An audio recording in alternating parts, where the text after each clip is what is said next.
anytime I step foot in the European Union, I'm like, okay, I don't care about your history, show me your public transport system. Here is my public transport system ranking out of every country I've been to. This is best to worst, by the way. Number 1, Poland, Polska Góra. To quote my friend Janusz, which I was traveling with, they have it so good, bruh. Does a lot of Poland look like a Soviet hellscape? Sure. Does a lot of Poland have great public transport? 1000%. You see, not only do they have the best trams and amazing buses that are made domestically, right? Domestically, they have a metro/train system that is the best I've ever seen. I've used their trains many times and it is always on time. The trains are comfortable and nice to ride, and they are so cheap. And I'm not talking like an American going to Europe being like, oh, everything is so cheap here. I am a Georgian, brother, and this is cheap. For example, I would love to show you these comparisons. Going from Warsaw to Gdansk is 340 kilometers or around 211 miles. This is around the same distance as the ride from New York to Boston. And the cheapest rides I found for both of them were usually starting from $100 on the US side and $17 on Poland side. And the thing is, the American train takes nearly an hour longer while charging 6 times more. Time is money here, brother. You're wasting my time going an extra hour for no reason. This is pretty questionable, right, with the price difference? Because honestly, going through different towns in Poland is an absolute breeze and very fun, because if you're bored, you can just get the ticket the same day to another town for cheap and go there. For example, the 2 biggest cities in Poland, Warsaw and Krakow, are 3+ hours away by car, but 2 hours and 35 minutes by train. That is not expensive. That is $17 for a train to the second biggest city in the country you're in, and it is not bad at all. Just do not mention football there. Me personally, I don't like football. I choose to watch gay sex disguised as fighting, so the Krakow football hooligans do not bother me. You guys already know that Tallinn is Wakanda and their public transport is very good. They just use trams and buses, but it gets the job done. Tallinn is a very small city, so building a metro there or something would just be useless, since I literally went up on a tram and it was empty, so they clearly have their shit figured out in terms of running a public transport system. And deadass, they just have their shit figured out, period. Because how are you gonna pay 20% tax, the same as me, right, and get free healthcare, free university, and free public transport? Like, you clearly know something that the Georgian government does not. Because we also pay 20% tax. You know what we get in exchange? Literally nothing. None of those things that I mentioned are a part of being a Georgian citizen. You don't get free healthcare, you don't get free university, and you don't get free public transport. The only thing you get is free public schools, and all my Soviet homo sapiens know that public schools in the USSR countries are not that good. Neither are they in America from what I've heard, but the ones in Germany and the parts of Europe that one of the people I may or may not be related to did not touch are pretty good, I'm pretty sure. We got Henny, we got Saints, we got Cookie. I fuck so much pussy, I might switch the bussy. Trams are so fucking cool. It's like a metro without being shit. It's like a metro without being depressing. The Paris metro is fine, for example, but the USSR metros are just fucking stupid. Because a lot of the USSR metros were built during the Cold War, so they were essentially meant to double as nuclear shelters. So they just dug this shit so deep in the ground. The world's deepest metro is in Kyiv, Ukraine, which goes down 107 meters or 351 feet deep. Meanwhile, the Paris metro is so funny because you just go down like 10 steps and you're in. But the Tbilisi metro literally feels like going down this endless fucking escalator. It's like that moment from Silent Hill 2 where you just keep going down and down these stairs like, Jesus fucking Christ. Like, when is this going to stop? Did we really need to build these metros this deep? This shit's so deep, it's even making me think deep thoughts. Like, damn, maybe I wanna get my ass ate, you know? With Hungarians being Asians, you would think they would make a good public transport system that's easy to use. But nope, you have to do so much bullshit just to get a ticket. First of all, you can't pay with a card on the transport, which is already a massive L. The previous two, Tallinn and Poland, they all had that. So it's good. We're good. Like, it is seriously not that hard to get that fucking system in place We've had that system in Georgia since like 2017, when Georgia's GDP was $16 billion. A Hungary that gets like a bazillion trillion euros from the EU just for Orban to be Z'd by G-Wagons doesn't even have the decency to get their people a bus transport system where you can just go up, put your card on it, and then ride the transport. It's like alien technology in some European countries. It might, now that I'm just saying this, it might deadass be the taxi Budapest mafia that just lobby their fucking government to like not make the public transport better so they can just scam more tourists. Yeah, just pay me 50k for him, bro. It's like $20, it's fine. However, they do have the oldest metro station in mainland Europe. The M1, which is very cute and adorable, it was built 6 years after the London Metro, so the actual oldest is the London Metro, but Budapest is either the first or the second, depending on what you consider Europe. Paris, France. Navigo past me. The only reason Paris is not higher is because of the fucking zone system that is fucking bullshit. Why? I thought the French hated Germans. This is such a German thing to do. I was thinking of visiting Munich, but then I saw their bullshit ass zone system for their public transport, which also costs like $1 billion fucking dollars. My brother, it is public transport. Which member of the public can afford 25 euros for a single ticket to go outside of your mandated cuck zones? And like, I wanted to know which zone was which but it's so fucking complicated to do that for Munich. Unlike Paris. Because yeah, Paris is stupid for having these zones in place in the first place, but at least they make it easy to find out which zone is which. Then you try to find out the same zone thing for Munich and it's like you're trying to solve a Rubik's Cube. What is this, my brother? What am I supposed to know here?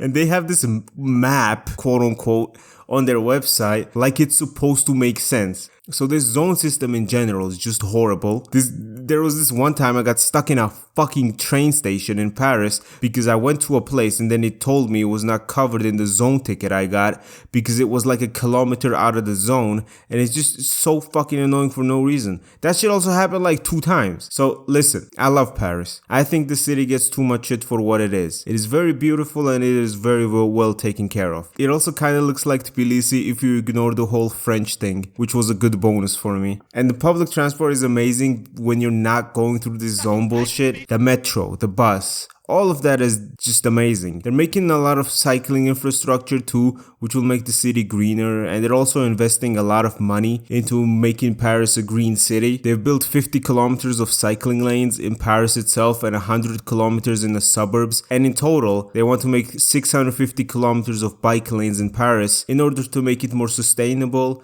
and in order to meet the Paris Agreement, an agreement which some countries are taking more seriously than others. They also want to make over the Eiffel Tower area and the Champs-Élysées, making the city greener, look a lot nicer, and improve the transport a lot. And all this will be done by 2030, which just makes me wish even more that they were just normal. It would be such a good experience for everyone to not have to deal with this zoning segregation bullshit, where if you want to access the places within the same city as yours, you have to pay more. Especially knowing that most people in Paris live outside of the suburbs because Paris is pretty expensive. It's fucked up. It's kind of monetary segregation. Why do you want people living outside of the center to pay more to go to places in the same city they live in? Honestly, Paris transport is much better than Hungary. It's just that they have this zoning bullshit. But they do share a common practice of bullshit, which is the fact that both in Paris and in Budapest, you have to pretend you're in the 1910s. Trianon hasn't happened yet, and you have to buy tickets at a ticket station and then validate them. This system is horrible. I hate it. Let me pay with Apple Pay. Tbilisi, Georgia. Hello, it is me, Josep Jurashvili from Bank of Georgia. Gattsu needs you to buy these Georgian shirts. Why? So he can increase the GDP of his country and finally get enough visa privilege to enter the United States. So if you want to see Gattsu in a state near you, please go ahead and order these amazing 100% cotton t-shirts. They're very good and literally everyone loves them. So, you know, just go order it. You'll support me too. Okay, bye. Thank you for listening. Oh man, do I have a lot to say about this. Our public transport fucking sucks. Cock. Estonia's public transport was good, but also the entire population of Estonia is the same population of Tbilisi. So You can probably see how we can run into some problems here. And Tbilisi is a big city and we are not Nazis, so we don't have it divided up in zones. It is so overcrowded a lot of times, but the main reason for that is just not enough trains and buses, which I personally blame it on corruption, so the same ordeal as Hungary. But unlike Hungary, we don't use payment systems from the 1910s, so even though Tbilisi has its problems with transport being overcrowded, you can just go up to the bus, double press the right button on your phone and then pay with it. No amount of ticket validating or other bullshit is required. But yeah, our public transport is cooked. It's just so overcrowded nearly all the time, especially during rush hour, that it's sometimes a pain to use it. So because it's like that, more people use their cars to get around, which leads to more traffic, and then what do you know? You get bullshit like this. If we didn't have the metro, Tbilisi would be like Cairo. Traffic causes noise pollution too, like shut the fuck up, man. Oh my god. And just shit being overcrowded, and it's so bad in every single way. Hurts businesses, wastes your time, and all this would be fixed if they just got more buses and more trains. But since trains are expensive, the Georgian government actually did something good that I liked. I was so happy that Tbilisi got these. Anytime I went to the EU, I'd be like, man, why can't we have these too? Their city isn't even as overcrowded as ours. Like, I was actually pissed off about this. So when Gadik Aladze announced that Tbilisi would be getting these 18-meter buses, I was so happy. Tonight the music seems so loud. I wish that we could lose this crowd. But I didn't believe it because of my abusive relationship with my government. Like, he hurts me because he loves me, you know. He throws tear gas at me because he cares about me. And then one beautiful day, I rode one of these and it was amazing. Finally, bus. I was like, I'm about to fucking buzz.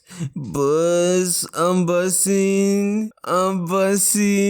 Yeah, the public transport in Tbilisi is sometimes overcrowded, but at least it's very accessible because you don't need to buy a ticket on a machine and validate it or some bullshit like Budapest and Paris. You just go up to the bus and Apple Pay it. Getting the train in the UK is actually fucked. Tell me why. A couple weeks ago, I hop on the train from Birmingham New Street to London Euston. I reluctantly pay my 45 quid, hop on the slightly smelly train that hasn't been reupholstered since 2001. It's completely packed. There are people standing in the aisle and everything. Thankfully, I got a seat, unfortunately, next to some old ass guy that smells of stale Guinness. There's a baby crying in the seat behind me. I'm thinking, whatever, as long as I get to London before 3 PM, it's cool. Everything's going fine until about half an hour in, out in the fucking middle of nowhere, we just stop for like half an hour. This loud ass baby keeps screaming down my ear. The granddad's Guinness burps keep flooding my nostrils. But finally the train gets moving again and I'm like, thank God, I might just about make it to London on time. Until we screech to a stop at some random ass station and the driver tells everyone to get off. Nah, I know they didn't just kick my ass off at Long Buckby, bro. What the fuck am I supposed to do in Long Buckby, bro? I'm trying to have a good time. I'm trying to go out, man. I know you didn't just drop me in Long Buckby. Yeah, they did. No one gave me any reason, any refund, any other options, nothing. Your boy's just out here in Long Buckby and all the trains to London before 6 PM are fucking cancelled. Long story short, I had to pay for some shitty local train back to the airport and then another shitty local train back to Birmingham city centre. I got back at around 5 PM. My dreams of celebration and partying were flushed down the drain. I just went back to my house, ordered some Lebanese food and listened to Blade all night. Anyone that grew up in the UK is just used to this bullshit. Privatized trains and bus networks are like the super villain of my childhood, I swear. I mean, I used to get a bus to school, which took like 45 minutes. But if my city just hadn't sold off all their rail infrastructure to private companies and actually invested in a local train network for the suburbs, it would have taken approximately 7 minutes for me to get to school. And I did the maths, okay? That's 59,480 minutes of my childhood wasted sitting on disgusting, overcrowded, piss-drenched, smoke-filled double-decker buses that were 9 out of 10 times late, delayed or cancelled. There was literally already a train line that went through my neighbourhood, but the dickheads that own it decided to use it for freight and other rail services that generate money for them and massively disadvantage the local community. I mean, if that doesn't clearly portray how terrible privatization situation can be for public transport, let me just take a look at these prices real quick. 100 quid for a 3-hour train from Brom to Southampton. 120 quid for a 3-hour train from Bristol to Leeds. 150 quid for a 2-hour train from Manchester to London. And the crazy thing is, I'm such a damaged man at this point that these kind of seem like good deals. But bruh, I went to Italy a couple weeks ago, right? I thought I was literally reading the screen wrong when I saw it was €4 to go from Milan to Como. 4 fucking euros! I legit can't get a bus from my suburb to Birmingham city centre and back for that price. I even went from Italy to Switzerland by train, over an international border to one of the most expensive countries on earth. The train was over 2 hours, and it was one of the most luxurious vehicles I've ever ridden in. Massive glass windows so you can see the mountains, comfiest seats ever. It even had 2 floors. Guess what? It cost me €7. Bro, I'm packing my things. I'm moving right now. Riga, Latvia. It's like Budapest, however in Riga it's a pain in the ass to get a bus ticket or a tram ticket. However, the plus is that they have trams.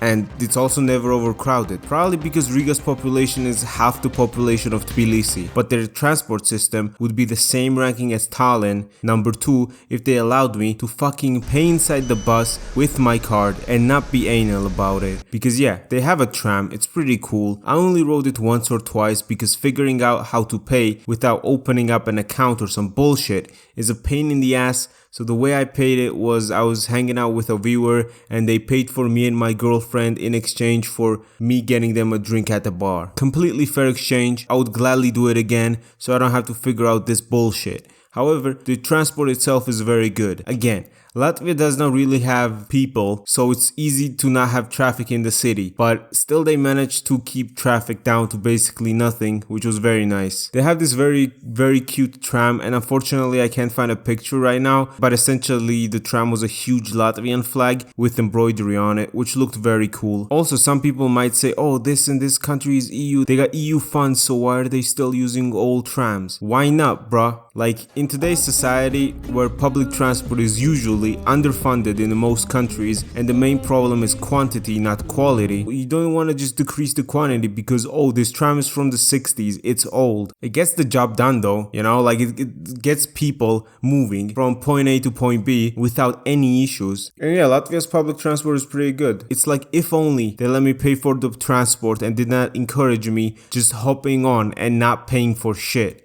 Also, I really appreciate Riga for just how many Ukraine flags there are. This was just insane to me because in Georgia we have a lot of Ukraine flags and I have never seen a country match it until now. Here's some dude posting flags I saw walking through Riga, Latvia for a day. Ukraine's flags were really more than Latvia's itself, which is only fair. Knowing what a fellow countryman of mine did to their people, I swear, bruh, anytime I go to the Baltics, I feel like I feel like doing a BLM, like kneeling down and being like, sorry for what my people did to you. And you know, I've used the word bullshit 12 times now in this script, which says a lot about our society, because why do Europeans like to go through so much bullshit to ride a bus or a train? This just boggles my mind that it isn't as simple as in Tbilisi. There's no reason why Georgia has a better payment system than fucking France, Hungary and Latvia. And I'm not even doing propaganda shit here like it deadass does. Go up on the bus, put your card on the thing, and now you ride the transport and you use any transport for free for the next 90 minutes as well, including Soviet cable cars. The Turtle Lake cable car was built in 1965 during the Cold War, and you can still pay on it with Apple Pay or a card. It's weird that these countries are still on this old ass way of paying. Yerevan, Armenia. They have a metro which automatically makes them based.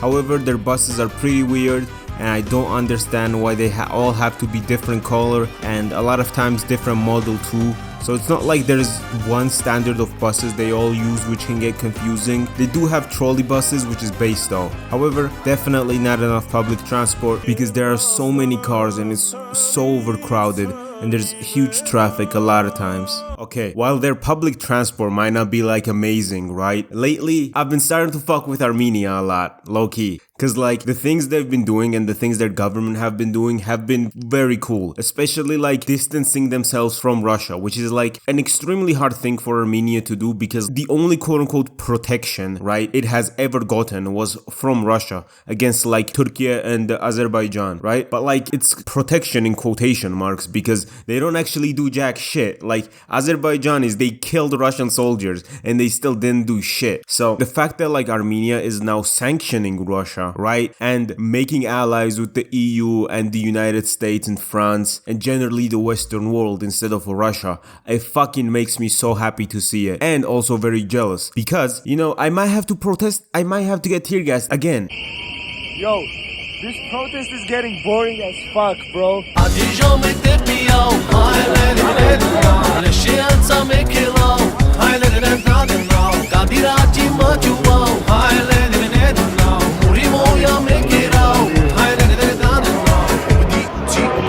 Now, as I said in my video, you know, it's not that bad, right? And like, I kind of look forward to getting a respirator and looking fucking dripped out, right? However, come on, man, like, get off my fucking dick, bro. Like, you're out here trying to pass these laws. Go fuck yourself. შეყლეო შენი დედა მოვტყან. ამაზე ყლე მთავრობა ფიზიკურად როგორ უნდა ყავდეს მართლა არ ვიცი რა. თან ისიც შეიძლება იფიქრო რა, თუ ყლე ხარ, რომ ესენი თუ არ ყავს, ვინები უნდა ყავდესო რა. ყლეზე მკიდია ბიჭო, ნებისმიერი სხვა, აი ნებისმიერი სხვა ადამიანი იყოს, მე დამსვით ძმა. სტალინი დავსვით. ყლეზე მკიდია.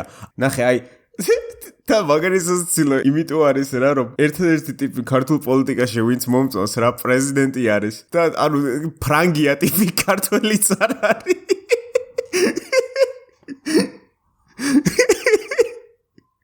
ხარ ჩემი აზრით ქართული დიასპორა უნდა იყოს საქართველოს ლიდერები. აი ვახო ბრუკლინი რომ დავსვათ პრემიერ მინისტრად. So And then the last, Malta. They only have buses for a country that's half the size of Tbilisi and also known for being a party place. And because it's also known for being a party place, well, I definitely fucking used it as that.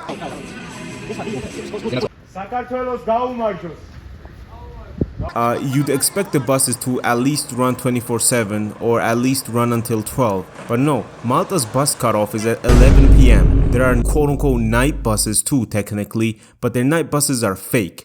First of all, their night buses work only on Fridays and Saturdays, and the night buses include 3 buses that stop departing at 11:10 instead of 11, and they call it a night bus. But yeah, at the latest, the bus departs at 1:30 a.m., so it's not really a night bus. You would expect full service, at least if it's only working 2 days out of the week, or like there to be night buses like there are in Budapest, but no.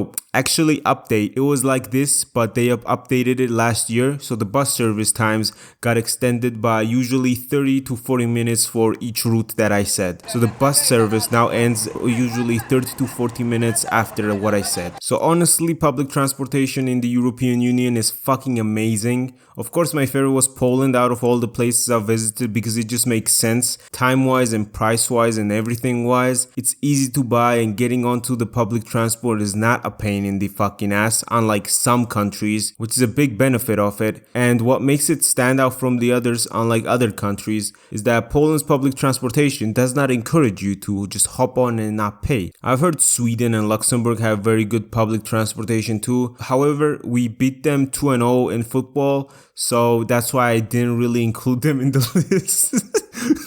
Because that just makes Georgia's ranking better. But as always with anything in Europe, Switzerland takes the #1 spot. But to be honest, at this point, I'm just filled with rage and jealousy about this fucking country. Like, they literally mug everyone in every single way. It's more beautiful than any other country in the EU. Until we join, of course. When I was doing research, literally everyone was saying, oh yeah, Switzerland has the best transport. #1, easy. But I think another reason for this could be that they have good nature and they have windows on their trains that run on time. Like deadass, the bar is down in hell. There are also these panoramic trains in Switzerland.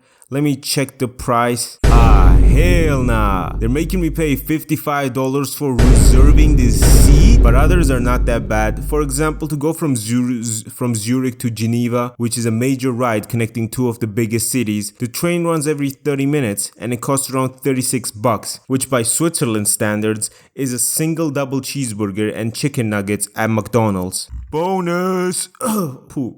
FlixBus. Yeah, y'all already know what the fuck I'm talking about. FlixBus is so good. It's so good in every single way. I cannot believe they let me go to another country for 5 euros, brother. FlixBus literally connects Europe and it's literally everywhere. And by literally everywhere, I mean you can go from Warsaw to fucking Kyiv for 27 euros. You guys, this service takes you through a war zone for 27 euros. Tell me this is not fucking insane. EU trains can sometimes have schedules that you don't particularly like, so having FlixBus to rely on is always amazing because they just pull off the most bullshit thing that should not be possible. 14-hour bus ride to a war zone, 27 euros, Wi-Fi and outlets included. Or it can take you from Budapest to Vienna for 11 euros. It's just too good. Sadly, Georgian bus is still clear. I'm not sorry, if you haven't done a Tbilisi to Kutaisi bus ride with the driver just blasting Georgian songs with icons and a cross hanging, you have not lived, and no FlixBus can compare to that. If you're in Europe and you want to look into going to another city or another country while you're there, I thoroughly recommend FlixBus because it's extremely easy to book, and sometimes booking a train or something can be a pain in the ass, especially if it's in the country's native language and the English support is not good or something. Like and subscribe, and goodbye. Hello, America! Телевизор Широ! Рэмбо, Магария! Магали...